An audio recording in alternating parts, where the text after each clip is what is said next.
Hi everyone, welcome back to Dev speed classes. Dev speed classes में again आप सभी का बहुत बहुत स्वागत है।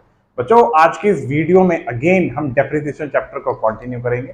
लास्ट वीडियोस में मैंने आपको समझाया था कि डेप्रिसिएशन चैप्टर में एसेट्स का अकाउंट कैसे मेंटेन किया जाता है with provision for depreciation account, right. तो लास्ट वीडियो में हमने एसेट्स का अकाउंट प्रॉपर समझा था और प्रोविजन फॉर डेप्रिसिएशन का अकाउंट प्रॉपर समझा था with practical based question, right. आज की वीडियो में मैं आपके सामने अगेन एक एसेट्स का अकाउंट लेके आया हूं, लेकिन ये रिटर्न डाउन वैल्यू मेथड के बेसिस पे ये अकाउंट है, राइट। तो हम समझेंगे कि हम एसेट्स का अकाउंट कैसे मेंटेन करते हैं डब्ल्यूडीवी मेथड के बेसिस पे। और अगर जिसने भी अभी तक मेरा चैनल सब्सक्राइब ना किया हो तो प्लीज मेरा चैनल सब्सक्राइब करना। और अभी तक की मेरी जितनी भी वीडियोस ऑलरेडी डेप्रिसिएशन की आपके सामने आ चुकी हैं, उन सभी वीडियोस को आप लोग जरूर देखना। उन सभी वीडियोस को आप लोग अगर सीरियल वाइज देखते चले जाओगे तो उन सभी वीडियोस को देखने से आपको ये भी वीडियो बहुत इजी लगेगी। इस वीडियो में भी मैं आपको समझाऊंगा कि एसेट्स का अकाउंट कैसे मेंटेन किया जाता है। तो ये स्टार्ट करते हैं। ये प्रैक्टिकल क्वेश्चन कहता क्या है, on 1st of April 2017 Sono Limited purchased a machinery for 3,90,000 on which they spent 5,000 for carriage, 2,000 for brokerage of the middleman and 2,500 for installation and 500 for an iron pad। 1 अप्रैल 2017 को Sonu limited एक machine खरीदता है 3,90,000 की, जिसपे कि उसने 5,000 रुपए खर्च किए कैरिज के ऊपर, 2,000 रुपए उसने खर्च किए ब्रोकरेज के ऊपर, यानी कि उसने कमीशन पे किया है कोई, 2,500 रुपए उसने पे करे उस मशीनरी को अपने पास तक इंस्टॉल कराने में, 500 रुपए उसने पे किए उसके आयरन पैड के, राइट। तो हम जब भी कोई भी एसेट्स परचेज करते हैं, कोई भी फिक्स एसेट्स परचेज करते हैं, तो फिक्स एसेट्स को परचेज करते वक्त हमारे जो भी खर्चे खर्च किए जाते हैं related to the fix assets, right, वो सारे के सारे खर्चे भी हमारे कैपिटल नेचर का ही पार्ट होते हैं और वो सारे के सारे खर्चे एसेट्स की वैल्यू में ऐड किए जाते हैं। हमेशा याद रखना, हम जब भी किसी एसेट्स को परचेज करते हैं तो उस एसेट्स को परचेज करते वक्त हमारे जितने भी एक्सपेंसेस इनकर्ड होते हैं तो उन सभी एक्सपेंसेस को एसेट्स की वैल्यू में ऐड किया जाता है। लेकिन ये खर्चे एसेट्स को परचेज करते वक्त होने चाहिए, राइट। एक एसेट्स को परचेज करने के बाद अगर हम कोई से भी एक्सपेंस इनकर्ड करते हैं, यानी कि परचेजिंग की डेट में और एक्सपेंस की डेट में काफी गैप होता है, तो उस केस में वो एक्सपेंस हमारे कैपिटल नेचर का पार्ट नहीं होते, वो एक्सपेंस हमारे रेवेन्यू नेचर का पार्ट होते हैं। और जब वो एक्सपेंस रेवेन्यू नेचर का पार्ट होते हैं, कैपिटल नेचर का पार्ट नहीं होते, तो उन्हें एसेट्स की वैल्यू में भी ऐड नहीं किया जाता, राइट। तो इन सभी खर्चों को 3,90,000 की वैल्यू में ऐड किया जाएगा। फिर कह रहे हैं on 1st of November 2018 they purchase another machinery, इन्होंने एक और मशीन खरीदी है 1,00,000 रुपए की, जिसपे कि 20,000 रुपए तक का अलग से और एक्सपेंस इनकर्ड किया गया है। On 30th September 2019 a machine purchase in 2017, 30 सितंबर 2019 को उस मशीनरी को सोल्ड किया गया है जिसे खरीदा गया था 2017 में और बेचा गया है 1,27,800 के लॉस पे। कंपनी ने डैप चार्ज किया है 10% के रेट से डब्ल्यूडीवी मेथड में और अकाउंट को क्लोज किया गया 31 मार्च एवरी ईयर। मशीनरी का अकाउंट प्रिपेयर करने के लिए बोला गया up to 31st of March 2020। ये हमने एक फॉर्मेट बना लिया। अब हम प्रैक्टिकल क्वेश्चन शुरू करते हैं। प्रैक्टिकल क्वेश्चन में क्या कहा जा रहा है, 1 अप्रैल 2017 को सोनो लिमिटेड 3,90,000 की मशीनरी को परचेज करती है। तो यहां सबसे पहले डेट आएगी 1 अप्रैल 17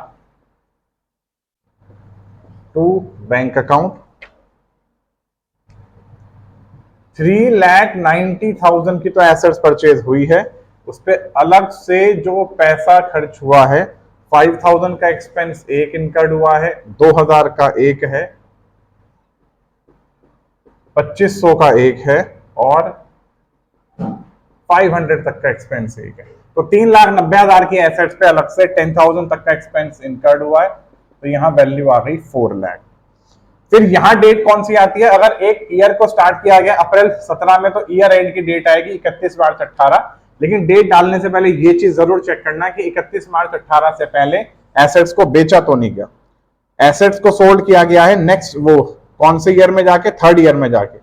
तो 31 of March 2018 by depreciation account D1।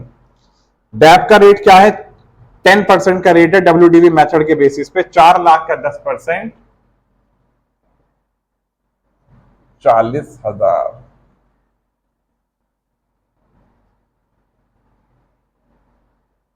By balance CD. M1 की वैल्यू आ गई कितनी, 3,60,000।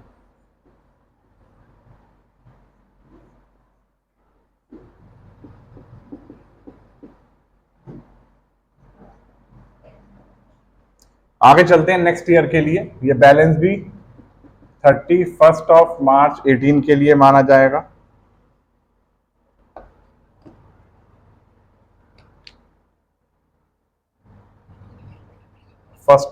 April 2018 to balance BD. Machine 1 कितने की है? 3,60,000 की। और उसी नेक्स्ट ईयर में हमने 1 नवंबर 2018 नवंबर को अगेन एक और एसेट्स परचेज हुई। मशीन 2 को हमने खरीदा 1,00,000 प्लस 20,000, टोटल वैल्यू आई 1,20,000। 3,60,000 में एक 20 जोड़े, यहां डेट कौन सी आएगी? 31 मार्च 19, क्योंकि 31 मार्च 19 से पहले 31 मार्च 19 से पहले हमने किसी भी एसेट्स को सोल्ड नहीं किया, तो bye depreciation account D1 D2। अब 3,60,000 का 10% 36,000, ये कैसे कैसे आया? ध्यान से देखना, पहली एसेट्स को 1 अप्रैल से लेके 31 मार्च तक यूज किया गया, तो 4 लाख का 10% 12 महीनों के लिए 40,000।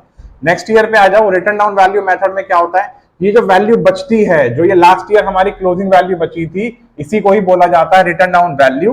तो ये जो रिटर्न डाउन वैल्यू है, यही नेक्स्ट ईयर के लिए ओपनिंग बैलेंस बन गया। तो अब इस बैलेंस पे हमें डैप कैलकुलेट करना है। 3,60,000 का 10% अगेन 12 महीनों के लिए, 1 अप्रैल 18 से लेकर 31 मार्च 19 के लिए कितना आ गया? 36,000।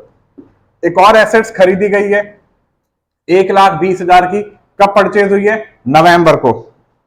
ठीक, तो यानी नवंबर, दिसंबर, जनवरी, फरवरी, मार्च, 5 महीनों का डेप्रिसिएशन कैलकुलेट करना है।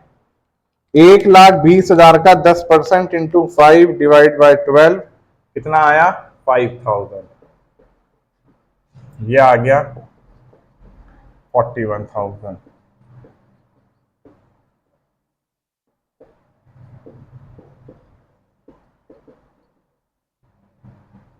ठीक, 3,60,000 में से 36,000 माइनस करो, 3,24,000। 1,20,000 में से 5,000 माइनस करो, 1,15,000।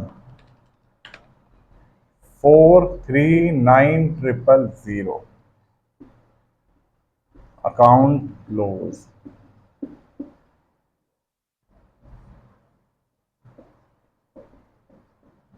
ये बैलेंस भी 31 मार्च 2019 का काउंट किया जाएगा। अब नेक्स्ट ईयर पे चलते हैं, 1 अप्रैल 19 में टू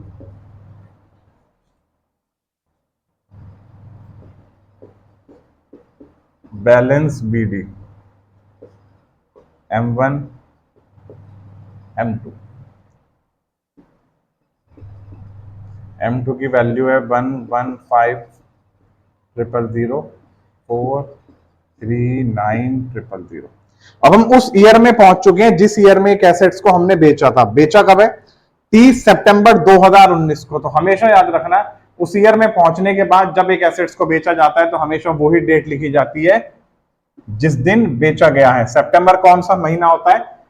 अप्रैल, मई, जून, जुलाई, अगस्त, सितंबर, यानी 4, 5, 6, 7, 8, 9, 9।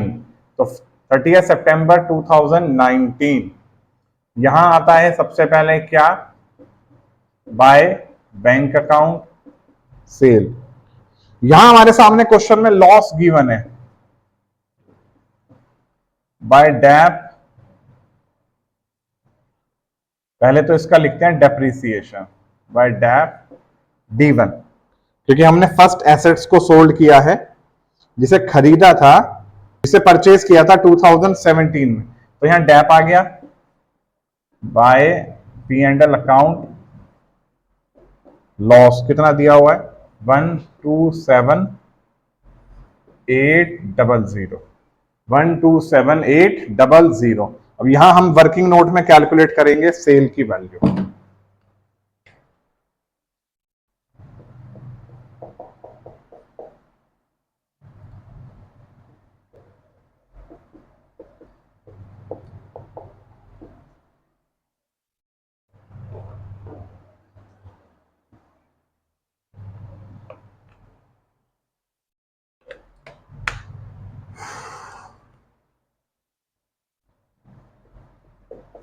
Cost minus accumulated depth minus loss. और अगर मान लो क्वेश्चन में प्रॉफिट गिवन होता तो यहां प्रॉफिट ऐड हो जाता। जिस एसेट्स को हमने बेचा है उसकी कीमत कितनी है, 4 lakh rupees, minus accumulated depth. Accumulated depth कौन सा होता है, खरीदने से लेके बेचने की डेट तक का डेप्रिसिएशन। डब्ल्यूडीवी में एक हमारा फायदा ये होता है कि हमारे पास में जिस ईयर में एक एसेट्स को बेचा जाता है उसका ओपनिंग वैल्यू पहले से गिवन होती है, तो हम डायरेक्टली 3,24,000 में से उस ईयर के डेप को भी माइनस करेंगे तो भी हमारे सामने लॉस माइनस करके सेल वैल्यू आ जाएगी। लेकिन मैं आपको वही फॉर्मेट से ही कराता हुआ चल रहा हूं जिस फॉर्मेट से मैंने पहले भी कराया था। ये सीधा सा एक फॉर्मूला है, इस फॉर्मूले को आप अगर कंटिन्यू करते हो तो आपके सभी के सभी आंसर इसी फॉर्मूले के बेसिस पे आएंगे। तो पहले ईयर का डेप्रिसिएशन कितना हो गया, 40,000।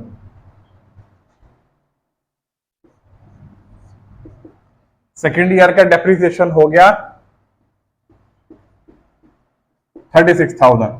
थर्ड ईयर का डेप कैलकुलेट करेंगे, इसे बेचा है 30 सितंबर यानी 6 मंथ के बाद, तो 3,24,000 का 10% into 6 divide by 12, 16200। 40,000 plus 36,000 plus 16200 कितना आ गया, टोटल 92200 माइनस 127 इसके लॉस पे बेचा गया है। तो 4 लाख में से पहले 92200 माइनस करा, माइनस 127,800, तो सेल की वैल्यू आती है 1,80,000। इसी सेल को कैलकुलेट करने का एक और तरीका है, आप यहां से भी कैलकुलेट कर सकते हो। 324,000 इस करंट ईयर का डैप 16200 माइनस 127,800, ये वैल्यू जो आ रही है 3,24,000, ये करंट ईयर की स्टार्टिंग की डेट की वैल्यू है 3,24,000। तो 3,24,000 माइनस 16200 माइनस 127,800, यहां पे भी 1,80,000। तो सेल की वैल्यू कितनी आ गई, 1,80,000। डेप्रिसिएशन आ गया 16200। अब डेप कैलकुलेट करते हैं बाय डेप D2। D2 की वैल्यू 1,15,000 है, 1,15,000 का यहां तक की तो डेट आप यही लिखना 30 सितंबर 19, 30 सितंबर 19, यहां तक की डेट आएगी क्या, 31 मार्च 20। 1,15,000 का 10% 11500। अब क्वेश्चन में चेक करते हैं कोई और एसेट्स खरीदी गई है इस डेट को, जिस दिन एक एसेट्स बेची गई है। 30 सितंबर 2019 को एसेट्स बेच दी गई लेकिन कोई और दूसरी एसेट्स नहीं खरीदी गई। ठीक है, यहीं पे ही क्वेश्चन हमारा क्लोज हो जाता है। 439,000 439,000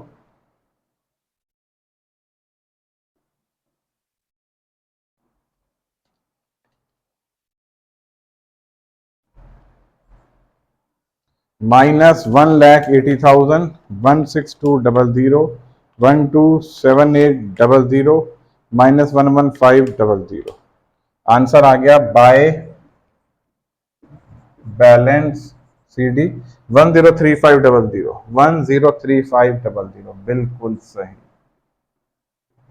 इस आंसर को आप डायरेक्टली भी कैलकुलेट कर सकते थे क्योंकि ये एसेट तो हमने बेच ही दी, तो हमारे पास एसेट बची क्या है, M2 यानी 1,15,000 की इसकी वैल्यू है, इसमें से इसके डेप्रिसिएशन को माइनस कर देना, डायरेक्ट यही आंसर आएगा 11500 माइनस 11500, डायरेक्ट आंसर आ गया। राइट। तो ये सब प्रेजेंटेशन होती है, इस चीज को आप जरूर याद रखना। लेकिन फिर भी आप जब जब इनके आंसर्स को फाइंड आउट करो, डेबिट साइड के सम में से क्रेडिट साइड के सम को आप माइनस करना, कभी भी आपका आंसर गलत नहीं आ सकता, राइट। तो इस वीडियो के थ्रू आपको डेफिनेटली समझ में आया होगा कि हम एसेट्स का अकाउंट कैसे मेंटेन करते हैं रिटर्न ऑन वैल्यू मेथड के बेसिस पे, राइट। अब आपके सामने मैं एक और प्रैक्टिकल क्वेश्चन ला रहा हूं, जिस प्रैक्टिकल क्वेश्चन में हम अगेन डब्ल्यूडीबी मेथड के बेसिस पे एसेट्स का अकाउंट कैसे मेंटेन किया जाता है उसे सीखेंगे, राइट। आइए स्टार्ट करते हैं। ये प्रैक्टिकल क्वेश्चन। ये प्रैक्टिकल क्वेश्चन कहता क्या है, Sushma limited purchase a plant as on 1 April 2015। Sushma limited ने एक प्लांट खरीदा 1 अप्रैल 2015 को 2,40,000 का, और उसने एक और अनदर प्लांट परचेज किया है 1 जुलाई 2016 को 1,60,000 का, और 1 जनवरी 2018 आते आते एक उसने प्लांट जो खरीदा था 1 अप्रैल 15 में उसे बेच दिया 1,60,000 का, और उसी दिन एक और फ्रेश प्लांट परचेज किया गया है जिसकी पेमेंट 3 इंस्टॉलमेंट में पे की गई है, 1 जनवरी 2018, 1 जनवरी 2019, 1 जनवरी 2020। और जो पेमेंट पे की गई है इन पेमेंट्स में 2019 और 2020 इन दोनों की पेमेंट्स में इंटरेस्ट की पेमेंट भी शामिल है 8,000 और 4,000, और डेप्रिसिएशन चार्ज किया गया 10% मेथड 10% के रेट से, डिमिनिशिंग बैलेंस मेथड से। और हमसे बोला गया है कि हमें 3 साल के लिए अकाउंट मेंटेन करना है। 1 अप्रैल 2015 को 2,40,000 की एसेट्स खरीदी है, तो सबसे पहले यहां डेट आएगी 1 अप्रैल 15 टू बैंक अकाउंट P1। 2,40,000 का प्लांट खरीदा गया है, रेट ऑफ डेप है 10%, और अप्रैल में ही खरीदा गया है, तो बाहर भी वैल्यू 2,40,000 आ गई। यहां डेट आ गई 31 मार्च 16, यहां डेप्रीसिएशन D1 कितना आ गया 24,000, बाहर भी लिख दिया 24,000। यहां इसका बैलेंस फाइंड आउट कर लिया। 2,40,000 में से 24,000 माइनस करो, कितना आया 2,16,000। Account close. प्रेजेंटेशन ऐसी ही रखना, प्रेजेंटेशन के भी क्योंकि मार्क्स मिलते हैं 31 मार्च 2016। नेक्स्ट ईयर के लिए आ जाओ, 1 अप्रैल 2016 के लिए to balance BD P1 2,16,000, 2,16,000। Next year में चेक करते हैं कि नेक्स्ट ईयर में हमने कोई और एसेट्स खरीदी है। 1 जुलाई 2016 को एक प्लांट खरीदा 1,60,000 का, 1 जुलाई 16 को एक और P2 खरीदा गया है, कब कितने का 1,60,000 का। तो इनकी वैल्यू को सम करके ही बाहर लिखेंगे। 2 लाख में 1 लाख थोड़े ऐड करें 3,60,000, 3,76,000।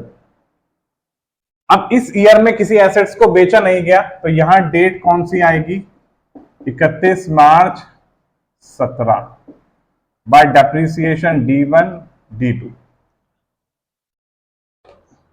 2,16,000 का 10%, तो इतना आ गया 1,60,000 का 10% जुलाई से लेके मार्च, अप्रैल में जून, तो 9 डिवाइड बाय 12, 12,000, 21,600, 3,36,00।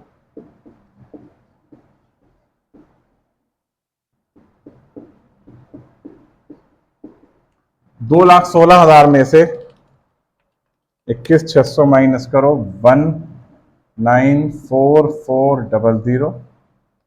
1,60,000 में से 12,000 माइनस करो,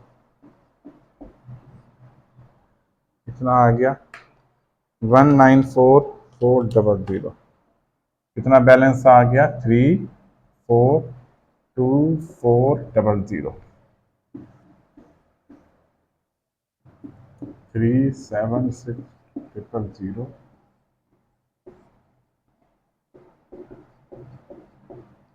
नेक्स्ट ईयर के लिए आ जाओ, यहां भी डेट लिख लेते हैं 31 मार्च 17। नेक्स्ट ईयर के लिए डेट क्या आएगी 1 अप्रैल 17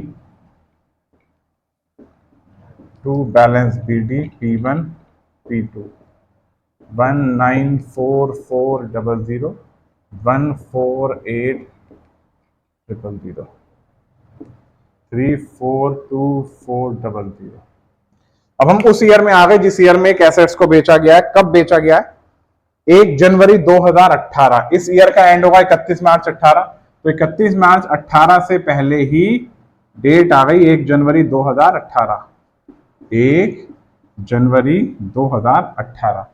यहां क्या आती है बाय बैंक अकाउंट सेल। बेचा कितने में गया है 1,60,000 में।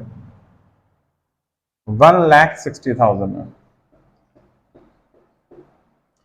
ध्यान से मेरी बात सुनना, कभी कभी आपके सामने ऐसी इंफॉर्मेशन होती है कि हमने कोई 5 मशीन खरीदी है।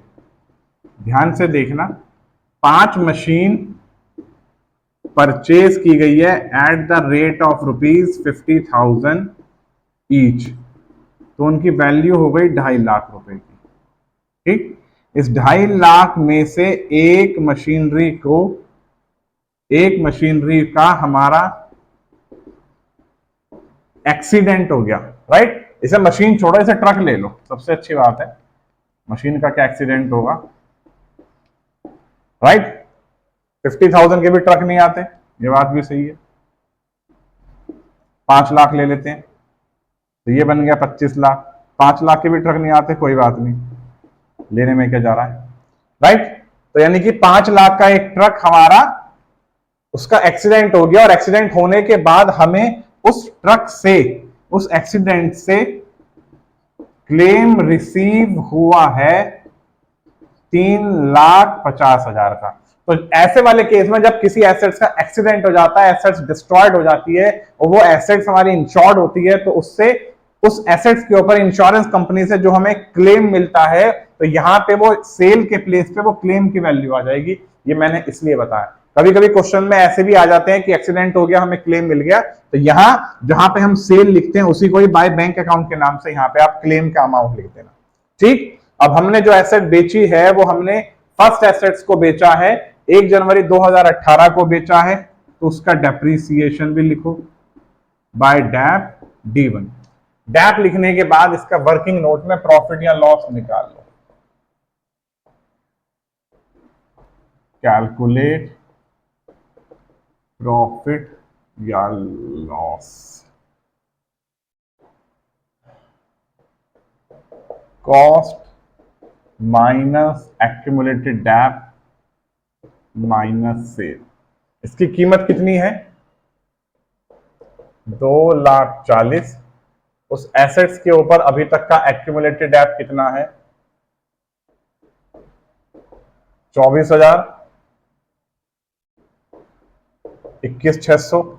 और करंट ईयर के लिए डैप कैलकुलेट कर लो, कब बेचा 1 जनवरी को, तो अप्रैल से लेकर दिसंबर एंड तक की इसकी वैल्यू कैलकुलेट करो। 194,000 का 10% इंटू 9 डिवाइड बाय 12, ये डैप आ रहा है 14,580। यहां से अब इनका सम कर लेते हैं, 24,000 प्लस 21,600 प्लस 14,580, तो 60,180 माइनस 2,40,000 17,9,820 माइनस 1,60,000 19,820। लॉस आ रहा है 19,820, बिल्कुल सही। तो यहां पे आप क्या लिखोगे बाय P&L लॉस 19,820। अब इसी डेट को ही कहा गया है 1 जनवरी 18 को एक और एसेट्स को खरीदा गया है। जिस एसेट्स को खरीदा गया है उसकी पेमेंट पे की गई है 3 इंस्टॉलमेंट में। करंट ईयर वाली इंस्टॉलमेंट हमने 40,000 से पे की है, तो टू बैंक अकाउंट के नाम से यहां 40,000 लिखना। बाकी 2 पेमेंट को करंट ईयर में पे नहीं किया, तो यहां क्रेडिटर के नाम से लिख देना 40,000 प्लस 40,000 यानी 80,000। ये जो मैंने 40,000 लिखा है, ये 40,000 लिखने के पीछे रीजन क्या है? सेकंड पेमेंट हमारी पे हुई है 48,000 की, लेकिन उस 48,000 में 8,000 के इंटरेस्ट की पेमेंट की वैल्यू भी शामिल है। तो 48,000 में से हमने इंटरेस्ट की पेमेंट को माइनस करा तो उसकी वैल्यू कितनी आ गई? 40,000। क्योंकि 8,000 का जो इंटरेस्ट है वो हमारे लिए रेवेन्यू नेचर का एक्सपेंस है, कैपिटल नेचर का एक्सपेंस नहीं है, तो वो प्रॉफिट एंड लॉस अकाउंट में रिकॉर्ड किया जाएगा। नेक्स्ट, 1 जनवरी 2020 को भी 44,000 की पेमेंट पे की गई है। उस 44,000 में भी 4,000 रुपए इंटरेस्ट की पेमेंट शामिल है, तो इंटरेस्ट की पेमेंट वहां से हटा दी। एसेट्स के अकाउंट में जो वैल्यू रिकॉर्ड की जाती है वो कैपिटल नेचर की वैल्यूज रिकॉर्ड की जाती हैं, याद रखना। तो 40 और 80 1,20,000। अब यहां लिखेंगे डेप्रीसिएशन 31 मार्च 19 D2 बाय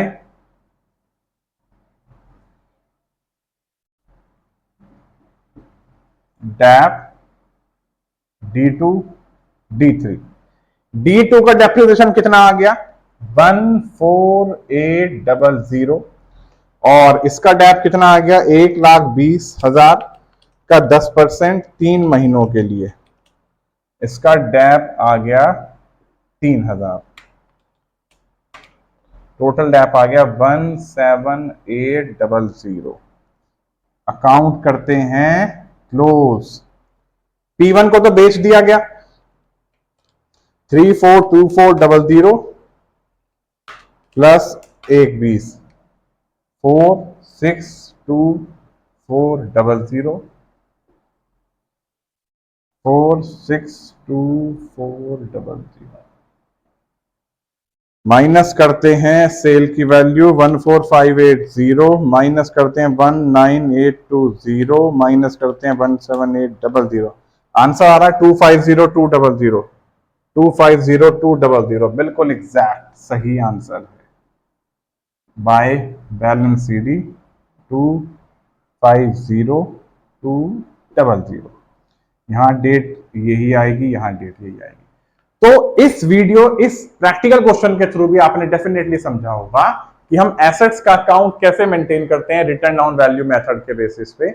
WDV में आपके सामने एक और प्रैक्टिकल क्वेश्चन आ जाता है, जिस केस में एक एसेट्स के पार्ट को बेचा जाता है, तो पार्टली वाले केस में भी हूबहू इसी टाइप से ही प्रैक्टिकल क्वेश्चन सॉल्व किया जाता है। आप मुझे कमेंट बॉक्स में जरूर मेंशन करना कि अगर आपको जरूरत है कि मैं वो पार्टली एसेट्स को जब बेचा गया है तो WDV के केसेस में प्रैक्टिकल क्वेश्चन कैसे करते हैं वो भी आपके सामने लेके आऊं, तो आप मुझे कमेंट बॉक्स में जरूर मेंशन करना, मैं आपके सामने वो भी लाऊंगा। आपको मेरी वीडियोस के थ्रू आपको जो भी कुछ डाउट निकले कि सर ये पॉइंट कैसे आया, ये वाली वैल्यू कैसे आई, आप मुझे कमेंट बॉक्स में जरूर मेंशन करना। डिस्क्रिप्शन में मेरा कॉन्टैक्ट नंबर है, आप मुझे व्हाट्सएप मैसेज भी कर सकते हो। मैं आपको व्हाट्सएप वॉइस नोट के थ्रू भी आपके सारे के सारे डाउट क्लियर कर दूंगा। राइट, तो मिलते हैं बहुत जल्द एक और नई वीडियो में, तब तक के लिए गुड बाय।